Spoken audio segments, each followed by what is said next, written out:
আমানতের হেফাজত এবং ওয়াদার হেফাজত, জবানের হেফাজত। জবানের হেফাজত মানে কথা দিয়ে কথা রাখা। লিখিত হইতে হয় না, মুখে বলক, মুখে বলেছে বা লিখে দিয়েছে, সর্বাবস্থায় এটা ওয়াদা, সর্বাবস্থায় এটা আহাদ এবং চুক্তি। আল্লাহর সঙ্গে আমরা চুক্তি করেছি না, লা ইলাহা ইল্লাল্লাহ, আশহাদু আল্লা ইলাহা ইল্লাল্লাহ, এই কালিমার মাধ্যমে আল্লাহর সঙ্গে আমাদের চুক্তি হয়েছে কিনা? কি চুক্তি হয়েছে? সামিনা ওয়া আতানা। কি? সামিনা ওয়া আতানা। আমরা আল্লাহর আনুগত্য করব, আল্লাহর রাসূলের আনুগত্য করব, এই ওয়াদা হয়েছে আল্লাহর সঙ্গে আমাদের কালিমার মাধ্যমে।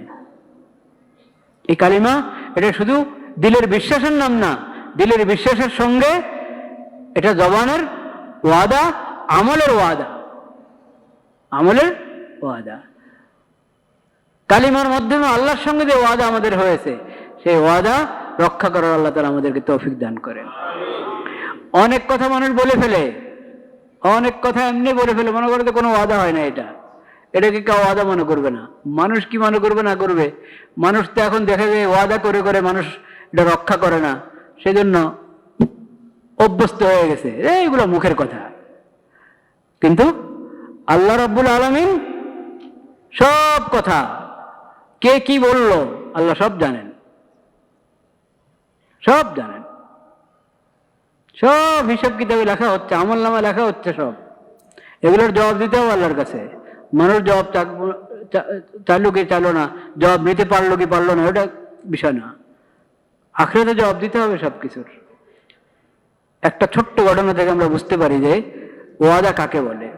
ছোট্ট ঘটনা থেকে অনেক ঘটনা আছে নবীদের এবং সাহাবায়ে কেরামের, মনীষীদের। তারা কথা দিয়ে কথা রক্ষা করার জন্য কত চেষ্টা করতেন, কত সূক্ষ্ম থেকে সূক্ষ্ম বিষয়। শুধু কথা রক্ষা করে না, নিয়ত রক্ষা করতেন। কি করতেন? নিয়ত রক্ষা করতেন।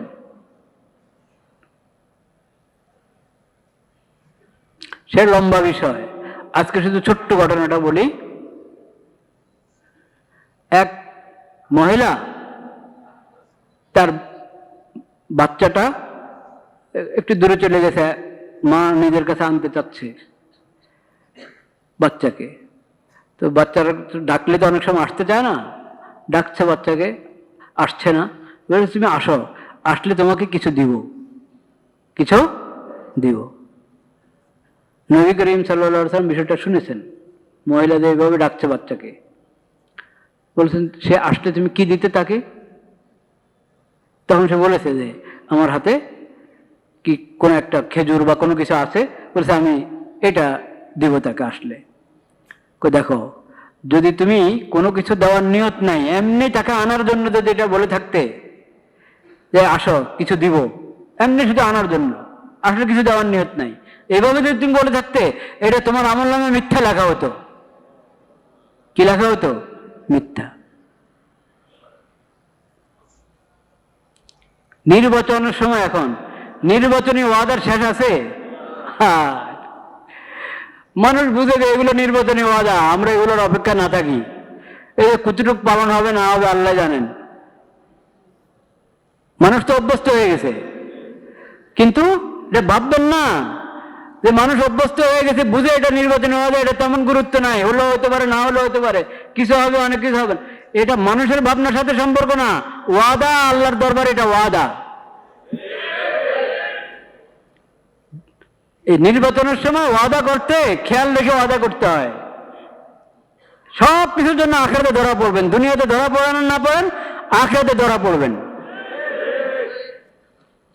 বিশেষ করে যদি আমি ওয়াদা করি যে আমরা ক্ষমতায় গেলে কোরআন সুন্নাহ সঙ্গে নিয়ে চলবো, ইসলামী শরিয়ার সঙ্গে নিয়ে চলবো, এটা ওয়াদা হলো কিনা? এটা আল্লাহর বান্দাদের সাথে ওয়াদা, আল্লাহর সঙ্গে কি ওয়াদা। এই ওয়াদা ঠিক রাখার আল্লাহ তাআলা তৌফিক দান করেন। والذين هم لأماناتهم وعهدهم راعون والذين هم بشهاداتهم قائمون والذين هم على صلاتهم يحافظون أولئك في جنات مكرمون والذين هم بشهاداتهم قائمون। মুসল্লিদের আরেক গুণ হলো তারা সাক্ষ্য যথাযথ আদায় করে, সাক্ষ্য প্রদান করে যথাযথ। আমি যে বিষয়ের সাক্ষী, যখন আমার সাক্ষ্য দেওয়ার প্রয়োজন হবে আমি সাক্ষ্য দিব এবং যথাযথ দিব, বাড়ায় কমায় না। ওটাতে কিছু বাড়াবো না, কমাবো না। বাস্তব ঘটনা যেটার আমি সাক্ষী, যখনই আমার সাক্ষ্য দেওয়ার প্রয়োজন আমি সাক্ষ্য দিব। এটা মুসল্লির কাজ। মুসল্লি মিথ্যা সাক্ষী দিতে পারে না। মিথ্যা সাক্ষ্য তো এত বড় কবিরা গুনাহ, এটা শিরিক তুল্য কবিরা গুনাহ, শিরিক তুল্য কবিরা গুনাহ। নবী করিম সাল্লাল্লাহু আলাইহি সাল্লাম শোনাচ্ছিলেন কবিরা গুনাহ কি কি, মানে কবিরা গুনার মধ্যে আবার যেগুলো সবচেয়ে বড় কবিরা, ভয়ঙ্কর কবিরা গুনাহ, ওগুলোর তালিকা দিচ্ছিলেন নবী করিম সাল্লাল্লাহু আলাইহি সাল্লাম। 2-3টার পরে বলেছেন ওয়া শাহাদাতুজ জুর। কাত হয়েছিলেন, তখন কাত হয়ে আলোচনা করছিলেন। যখন শাহাদাতুজ জুর, মিথ্যা সাক্ষ্য, এই কথা বললেন, মিথ্যা সাক্ষ্য কবিরা গুনাহগুলোর মধ্যে একবারই ভয়ঙ্কর কবিরা গুনাহ। এই কথা বলার সময় সোজা হয়ে বসে গেছেন, বসে বারবার বলছিলেন ওয়া শাহাদাতুজ জুর, ওয়া শাহাদাতুজ জুর, ওয়া শাহাদাতুজ জুর, অনেকবার বলছিলেন মিথ্যা সাক্ষ্য, মিথ্যা সাক্ষ্য, মিথ্যা সাক্ষ্য, ভয়ঙ্কর গুনাহ, খুব জঘন্য গুনাহ। এখন তো মিথ্যা সাক্ষ্যর কোনো শেষ নাই। হ্যাঁ, আদালতে গিয়ে দেখেন মজলুম যাদেরকে বন্দী করে রাখা হয়, জুলুম করে বন্দী করে রাখা হচ্ছে, বা জুলুম করে না, বাস্তবে তার কোনো দোষ আছে, কিন্তু সেই দোষ ওটা তো 19-20 করা যাবে না, যতটুক দোষ ততটুক, যতটুক দোষ ততটুক। কিন্তু বানানো সাক্ষীর অভাব আছে। এই যে বানানো সাক্ষী দিয়ে যে আদালতের মধ্যে, যে কোর্টের মধ্যে বানানো সাক্ষীর ভিত্তিতে ফয়সালা হয়, যদি জানে বিচারক যে এটা বানানো, তারপরে ফয়সালা করছে। আর যারা বানাচ্ছে, যারা অর্থ দিয়ে বিভিন্নভাবে এরকম প্রস্তুত করে সাক্ষ্য, তারা কত বড় বড় ভয়ঙ্কর এবং জঘন্য কবিরা গুনাহতে লিপ্ত, চিন্তা করেন। যে দেশে কোর্টের মধ্যে মিথ্যা সাক্ষ্য চলে, ওই দেশে শান্তি আসতে পারে না কখনো। কোর্টকে মিথ্যা সাক্ষীদের থেকে মুক্ত করতে হবে, মিথ্যা সাক্ষ্য থেকে কি করতে হবে? মুক্ত করতে হবে কোর্টকে।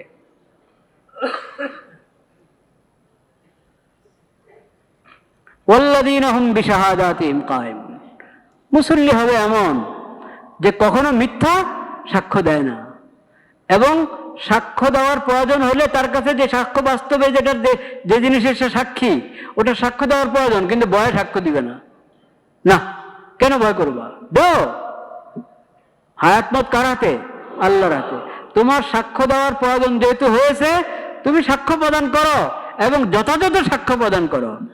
এটা হলো মুসল্লির সিফত। ওয়াল্লাযীনা হুম আলা সালাতিহিম ইউহাফিজুন। আর আবার বলছেন আল্লাহ তাআলা, যারা নামাজের খুব হেফাজত করে।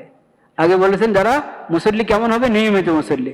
শেষে বলছেন নামাজের খুব হেফাজত করে, মানে সময় মতো পড়ে, ওযুর সাথে পড়ে, এবং ওযু ভালোভাবে করে, রুকু সিজদা ভালোভাবে করে, রুকু সিজদা ভালোভাবে করে, কম জলসা সুন্দর মধ্যে করে, দোয়ার জিকির আজকা নামাজে যা পড়া হয় এগুলো সুন্দর মধ্যে পড়ে। ইউহাফিজুন, নামাজের প্রতি যত্নবান, উদাসীন না। নামাজের প্রতি যত্নবান মানে কোনো ওয়াক্ত যাতে বাদ না যায়, এবং পড়াটাও যাতে সুন্দর হয়, ভালোভাবে হয়, ওইভাবে যত্নবান। এই সূরাতুল মাআরিজের মধ্যে 29 পারার আপনার 70 নম্বর সূরা, সূরাতুল মাআরিজ। 114 সূরা তো কোরআন কারিমে, 70 নম্বর সূরা, সূরাতুল মাআরিজের মধ্যে একসাথে মুসল্লিদের এই গুণাবলী বলা হয়েছে। এখন চিন্তা করেন, আমরা এই সমস্ত গুণাবলী থেকে অনেকটা দূরে না? তো যখন আল্লাহ তাআলা সালাতের তৌফিক দান করেছেন, মুসল্লি হতে পারলাম, তাহলে এরকম সিফাতওয়ালা মুসল্লি হওয়া দরকার কিনা? আল্লাহ তাআলা সেই তৌফিক আমাদেরকে দান করেন। কোরআন কারিমে আরো মুসল্লিদের আরো সিফাত আছে, আল্লাহ হায়াত রাখলে অন্য কোনো সময় আলোচনা হবে ইনশাআল্লাহ। এখন রজব মাস চলছে, সম্মানিত মাস, তারপরে শাবান মাস, সেটাও ফজিলতপূর্ণ মাস, এরপরে রমাদানুল মুবারক, তো কথাই নাই। সবচেয়ে বড় ফজিলত এবং বরকতের মাস কি? রমাদানুল মুবারক। ওয়াল্লাযীনা ইউসাদ্দিকুনা বিয়াউমিদ্দিন, বিচার দিবসের উপর তাদের ঈমান আছে, যে এই দুনিয়া শেষ না, আখিরাত আছে। ওই জীবনের শুরু আছে কিন্তু কি নাই, শেষ নাই। আল্লাহর সামনে সবাইকে হাজির হতে হবে এবং হিসাব দিতে হবে।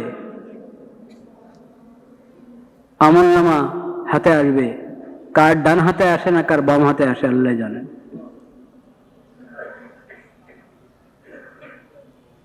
মিজানে আমল ওজন করা হবে, কার নেকির পাল্লা ভারী হবে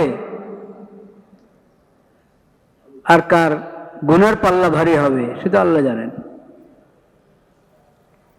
তো মুসল্লি যারা, ওরা আখিরাতের ব্যাপারে সচেতন থাকে যে আমার এই দুনিয়া তো শেষ না। এরা তো মুশরিক কাফের যারা বেদিন, তারা বলে ইন হিয়া ইল্লা হায়াতুনা দুনিয়া নাহিয়া ওয়া নামুত। এই তো বাস, এই দুনিয়ার এই জীবনটাই তো, দুনিয়াতে আসি এরপরে মরে যায়, মরার পরে সব শেষ, আর কোনো নতুন আরেক জীবন নাই। বলেন নাউযুবিল্লাহ। মুসল্লি এমন হয় না, মুসল্লি সবসময় আখিরাতের কথা স্মরণ রাখে, হাসর ময়দানের কথা স্মরণ করে, আল্লাহর সামনে দাঁড়িয়ে হিসাব কিতাব হবে এই কথা স্মরণ করে, মিজান এবং আমলনামার কথা স্মরণ করে, পুলসিরাতের কথা স্মরণ করে। ওয়াল্লাযীনা ইউসাদ্দিকুনা বিয়াউমিদ্দীন ওয়াল্লাযীনা হুম মিন আযাবি রাব্বিহিম মুশফিকুন ইন্না আযাবা রাব্বিহিম গায়রু মা। তারা সবসময় ভয়ে থাকে যে কোন সময় আল্লাহ পাকড়াও করেন, কোন গুনার কারণে কখন আল্লাহ পাকড়াও করেন, কখন কি মুসিবত এসে যায়। সেজন্য ভয়ে থাকে, আল্লাহর দিকে রুজু করে, দোয়া করতে থাকে, সালাতুল হাজত পড়ে, আল্লাহর বিধান পালন করে। তারপরও অজান্তে কোনো ভুল হয়ে গেছে কিনা, ইচ্ছা অনিচ্ছা কোনো ভুল হয়ে গেছে কিনা, সেজন্য ভয়ের মধ্যে থাকে, তওবা ইস্তেগফার করতে থাকে। ওয়াল্লাযীনা হুম লিফুরুজিহিম হাফিজুন ইল্লা আলা আজওয়াজিহিম আও মা মালাকাত আইমানুহুম ফাইন্নাহুম গায়রু মালুমিন। মুসল্লিরা সবসময় নিজের চরিত্র ঠিক রাখে, চারিত্রিক পবিত্রতার ব্যাপারে সচেতন থাকে। লজ্জাস্থানের কোনো গুনাহ হবে দূরের কথা, তারা চোখের গুনাহ থেকেও হেফাজত থাকার চেষ্টা করে, চোখের গুনাহ থেকে বেঁচে থাকার চেষ্টা করে। নবী করিম সাল্লাল্লাহু আলাইহি ওয়াসাল্লাম বলেছেন, মান ইয়াজমান লি মা বাইনা ফাখিদাইহি ওয়া মা বাইনা লাহিয়াইহি আযমান লাহুল জান্নাহ। যে ব্যক্তি দুটো জিনিসের জামানত গ্রহণ করবে, আমি তার জন্য জান্নাতের জামানত গ্রহণ করলাম। কি দুটো জিনিস? লজ্জাস্থান হেফাজত করবে এবং এই জবানের হেফাজত করবে। বাস, জবানকে লাগামহীন ছেড়ে দিবে না, জবানকে নিয়ন্ত্রণে রাখো, দিব্যাকে নিয়ন্ত্রণে রাখো। যা ইচ্ছা তা বলবে, গুনার কথা বলবে, জুলুমের কথা বলবে, মিথ্যা বলবে, চুগলখড়ি করবে, গালমন্দ করবে না। জবানকে নিয়ন্ত্রণে রাখো, কারো গীবত করো না, কারো অপবাদ করো না। এমনকি চেষ্টা করো যাতে অহেতুক অনর্থক কোনো কথা না হয়। যে নিজের জবানকে নিয়ন্ত্রণে রাখবে, লজ্জাস্থানকে নিয়ন্ত্রণে রাখবে, নবী করিম সাল্লাল্লাহু আলাইহি ওয়াসাল্লাম বলেছেন, আমি তার জন্য জান্নাতের জামানত নিলাম। মওতের পরে সে নিশ্চিত জান্নাত পাবে।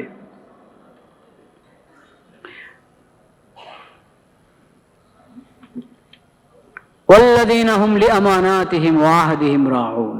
মুসল্লিদের আরেক সিফত হলো তারা আমানত রক্ষা করে, ওয়াদা রক্ষা করে। আমানত রক্ষা করে এবং কি ওয়াদা রক্ষা, ওয়াদা ভঙ্গ করে না, চুক্তি ভঙ্গ করে না, কথা দিলে কথা রক্ষা করে এবং আমানতের হেফাজত করে। দেখেন কত বড় দুইটা বিষয়, আমানত এবং ওয়াদা, আহাদ। এই চুক্তি রক্ষা করা ফরজ। মুসল্লি কখনো চুক্তি ভাঙতে পারে না, ওয়াদা ভঙ্গ করতে পারে না মুসল্লি। এরকম ভাবে আমানতের খেয়ানত করতে পারে না। যে ধরনের আমানত, কেউ আমার কাছে আমানত রাখলো, এটাও আমানত। এবং ডিউটি, যার যে ডিউটি, যার যে জিম্মাদারি, সেটা আমানত।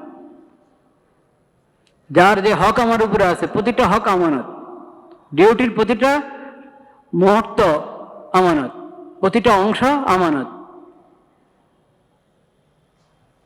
সন্তান আমার হাতে কি আমানত, এতিমের সম্পদ যার হাতে আছে এটা কি আমানত।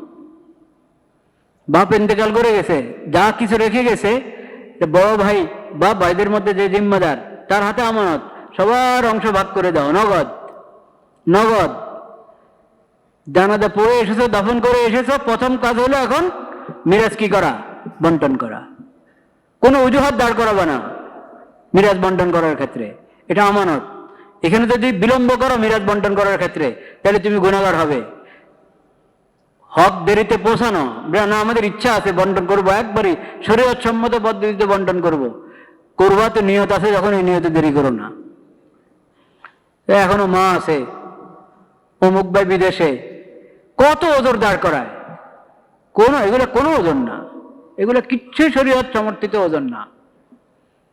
যিনি ইন্তেকাল করে গেছেন, কই মাত্র বাপ মরলো, এখনো বুঝি আমরা এগুলো বন্টন করে শুরু, মানুষ কি বলবে? আরে মানুষ যা বলে বলো, মানুষ কি বলবে? আল্লাহ কি বলেন সেটা দেখো। আল্লাহ বলেছেন প্রত্যেকের হক তার হাতে পৌঁছায় দাও, দেরি করবে না, কোনো দেরি নেই।